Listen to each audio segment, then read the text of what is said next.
جيمه باوري عمدا بنجافنا مع مصطفى حزاد دورسن اشتي ليكولينك كورهات وقالك صدمه بجهبون نتني هلوست مع مصطفى حزاد درباري شورش السوري كينا رژیم لسر مع مصطفى حزاد ودرات كان صار بره دمر رهبرينا قام شده سال 2004 وهلوست مع مصطفى حزاد رشان دي رژیم را ايكو هاتي دمره ديرك وقف لكردان خارن دوي دمه مع مصطفى حزاد هشكره جبال الجوارديات وكرد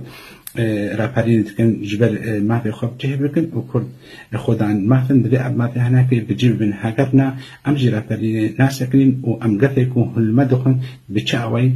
قبول نکن ما مستا بحث درسن خودی کارزمی که تایبات بو مروبک خودی شام و همو پسنه کسین شورشگر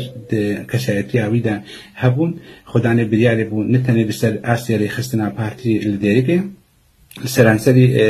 هبونا پارتی کردستان اسیایی خودیم بریار بو او تایبتی مثل اصل سرکرده پارتی تبلیغ و حلویستی بی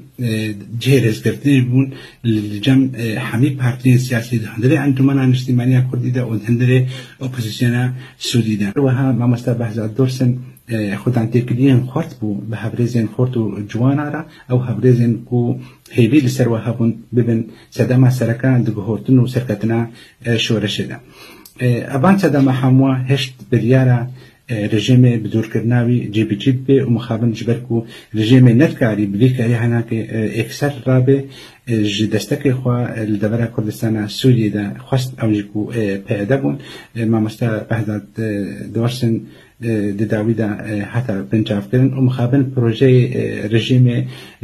تیرور کردن و رواندن و زندان کردن و سرکن کردن سرکردن پارتیان سیاسی تایبت پارتی امام و پارتیان انجمن اجتماعی کردی حتی بگه به بردوام